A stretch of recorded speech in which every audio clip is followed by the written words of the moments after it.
AITA, the day I refused the candle and my in-laws chose a side. My daughter turned 1 last weekend, and I am still salty enough to brine a whole ham. I keep replaying the moment with the cake and wondering how one candle turned into a referendum on my character. For context, I am 26, married to Evan who is 30, and his family is our default crowd for every holiday and random Sunday. They live 20 minutes away. His sister Kara lives 5 minutes from their parents with her daughter Lily who is 3. Tight-knit is the polite term.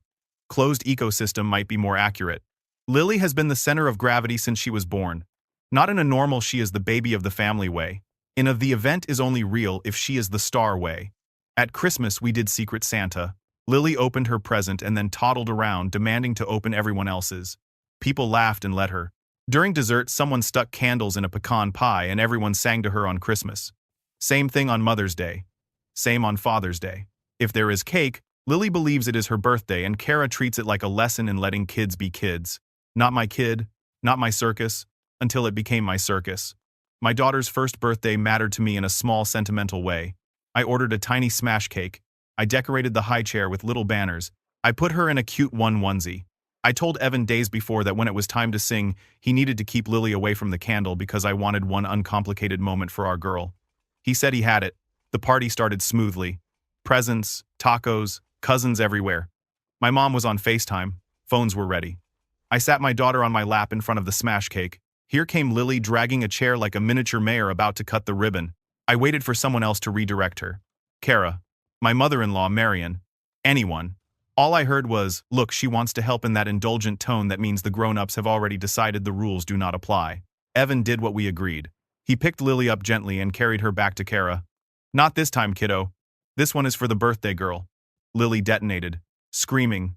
Snot. The works. Kara announced that she only wanted to be included. Marion sighed and asked if we could please just sing because this was uncomfortable. I said we will sing now without Lily blowing out the candle because it is my daughter's birthday. Then came the chorus. It is not that serious. She is just a baby. Who cares? You are being dramatic.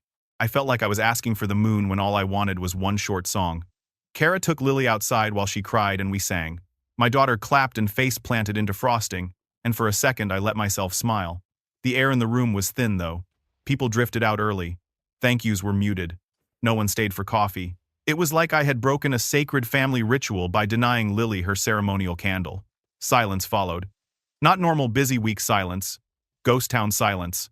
The family group chat that usually pings with Wordle scores and memes went dark. 4 days later, Kara texted that Lily was still upset about Saturday. She said I could have let Lily blow the candle after my daughter and added a line about how not everyone is used to their kids getting attention. Hope that helps. I typed and deleted 3 paragraphs. Then I wrote that I did not exclude Lily from the party. I wanted my daughter to have her moment once. We both know Lily takes over every event. Kara left me on red. Her stories shifted into inspirational quotes about how you treat children, revealing who you are and how your light should not dim when someone else shines. Sparkle emojis. I tried not to take it personally while taking it very personally. Then Marion called Evan to say she was disappointed in how we handled things and that we owed Lily an apology. She said Lily is only 3 and it felt cold to keep her from the candle. Evan kept it calm and said we wanted our daughter to have her own birthday. Marion said the bigger issue was that we hurt Kara's feelings. I almost laughed.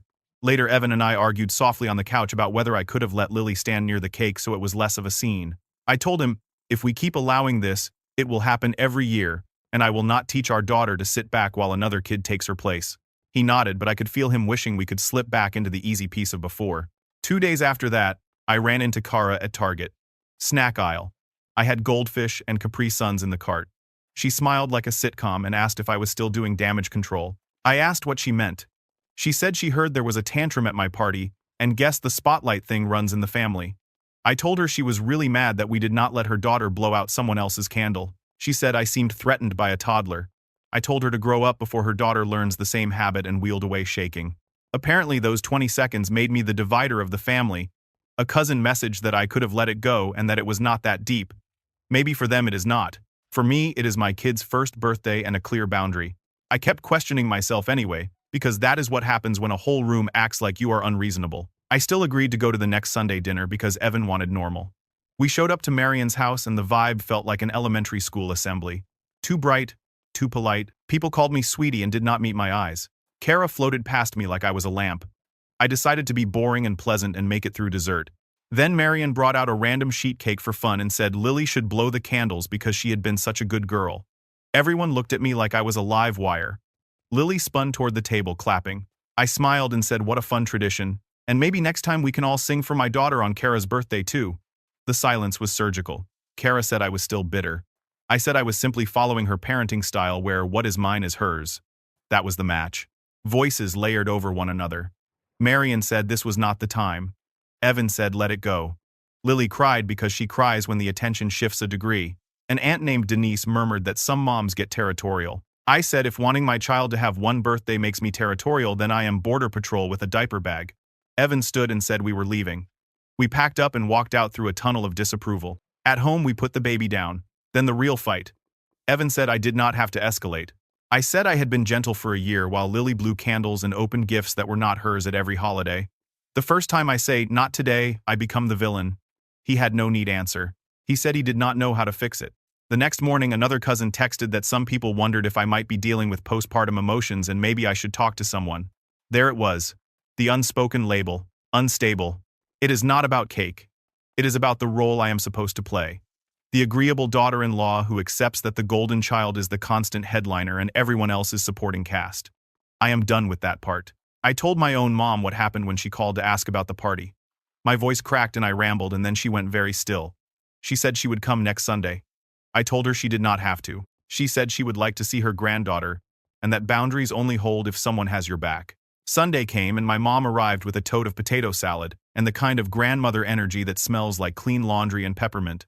We walked in together. The room went weirdly quiet the way it does when a teacher steps into a rowdy classroom. Marion greeted us with a tight smile. Kara hovered, already prickling. Lily bounced in a circle, chanting cake like it was a spell. There was no cake in sight. My mom kissed my daughter, and then turned to Marion, and said thank you for having us. She asked if there were any house rules we should know before dinner. Marion blinked. My mom said we are working on teaching the baby about taking turns, and we wanted to make sure birthdays stay special for the person whose day it is. Simple, kind, and unmistakable. Kara exhaled through her nose. Evan squeezed my hand under the table. Dinner was roasted chicken and silence. Conversation picked up in little starts and stops. After plates were cleared, Marion brought out a fruit tray. No candles, no tests. People drifted into the living room. Lily tried to climb onto my daughter's lap, and my mom smoothly redirected her into a game of rolling a ball back and forth. Kara watched. The world kept spinning. On the way home, Evan said he was sorry he had not been louder sooner. He said he hated conflict and thought if we kept things soft, they would settle on their own. I told him I understood, and that I was tired of being the villain in a story I did not write. He nodded and said we would keep this boundary for future events. He said our daughter gets her own candle. Full stop. The group chat woke up the next day. Someone posted a photo of Lily at a park. Marion sent a recipe. No one mentioned the cake. No apology, but no more tests either. I will take it. I am not expecting a grand moment of accountability. I am learning to be satisfied with the quiet click of a door closing on a bad habit. If there is a moral, it is this. It is never about the cake. It is about what you teach your kid when you let someone else blow out their candle. I want my daughter to learn she is allowed to take up the space that belongs to her. I want her to clap for other people and expect others to clap for her. I want her to know that no is not a tantrum. It is a complete sentence. And sometimes, it is the first time you finally feel like the grown-up in the room.